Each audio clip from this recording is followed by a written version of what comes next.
What is up, guys? Eric here from Real Film Reviews, bringing you another movie review, this time for the new Hugh Jackman film, Logan. Logan is directed by James Mangold, who previously did The Wolverine. It stars Hugh Jackman as his allegedly final time on screen as the legendary Wolverine.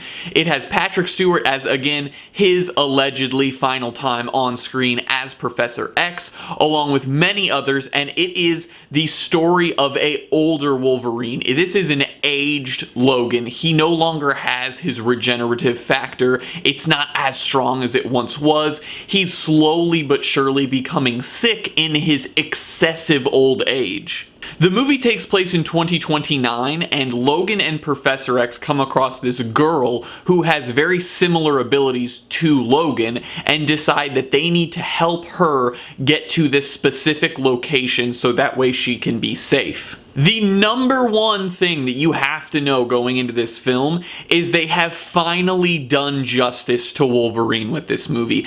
Every single other film with Wolverine had parts that gave justice to this character from the comics and showed you what he is supposed to be. But this movie truly gives you the graphic strength and graphic abilities that Wolverine has. Every other film has always toned down the violence. They've tried to keep it to a reasonable amount so it could still get a PG-13 rating. This film said no more.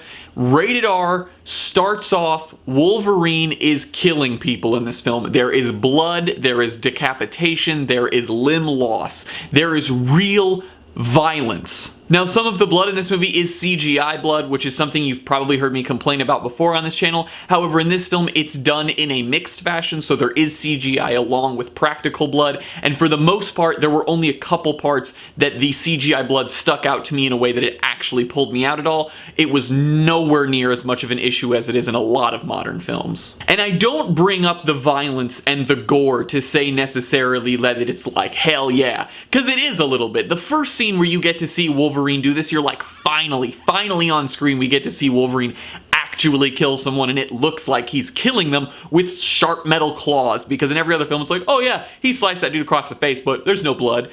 But it's because the tone of this film is so dark and it's so heart-wrenching throughout this whole movie that the violence is there to show you what Wolverine has been through for his whole life. This is not a superhero movie. This is a Western. This is a modern Western film that happens to have a lead character that is a superhero. Mangold's direction throughout this movie is really spot on. There are a few sequences where he does do a little bit of shaky camera, but it's nothing excessive, and for the most part, the action is done in pretty long takes, and it looks really good throughout the whole film. And I think they did that on purpose because they really wanted to give Hugh Jackman's Wolverine a proper send-off on screen. The performances in this movie, from Daphne Keane, who plays the little girl X-23 in the film, along with Boyd Holbrook, who plays the villain, they are both amazing in the supporting cast. I really enjoyed Stephen Merchant. Patrick Stewart was really solid, but Hugh Jackman is absolutely phenomenal in this film. He is amazing. It is probably the best performance I have ever seen from an actor in a superhero movie, with only probably the exception of Heath Ledger as the Joker. He is absolutely amazing. You don't have to have a lot of previous knowledge about the X-Men universe to go into this movie and watch it. You can enter this film seeing none of them. One of my friends that saw it with me last night had seen no X-Men films, literally none. All he knew was the character of Wolverine and the ability that he had and the ability that Professor X has. That's all he knew going into this film, and he thoroughly enjoyed it. We all did. This movie is a perfect standalone superhero movie. It doesn't need any of the previous X-Men films to truly be amazing, and Hugh Jackman's performance is phenomenal. This is one of the greatest superhero films that has ever been made, and it is a phenomenal final hoorah for the character of Wolverine as it's portrayed by Hugh Jackman on screen. In terms of things that are wrong with this film, I personally couldn't find any. There was nothing about this film that I disliked. However, going From a more objective standpoint, I could see people having issues with the pacing of the film. It is somewhat slower paced, and I think for a lot of people that could make it seem boring to them.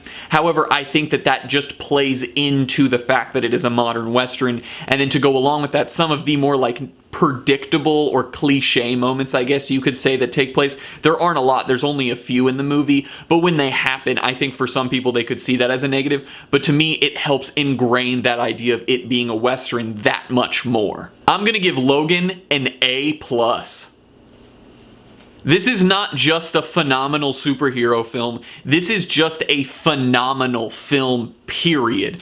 I'm very happy to be able to give it my first A+ of 2017. This movie 100% deserves it. Maybe there's a little bit of fanboy in me that's giving it that extra bump, but I don't care because this movie was a pleasure to watch on screen, and I honestly am struggling to come up with superhero movies that I think can compete with something like this. There are so few that are at the same caliber as this film in terms of being more than just a fun film to go see with your friends. This is a truly great modern Western. It does not matter that the lead character is a superhero. Well guys, as always, I'm Eric. If you enjoyed this review, please do like, subscribe, comment down below what you thought of Logan, share everything we do here on Real Film Reviews, and I hope to see you guys later.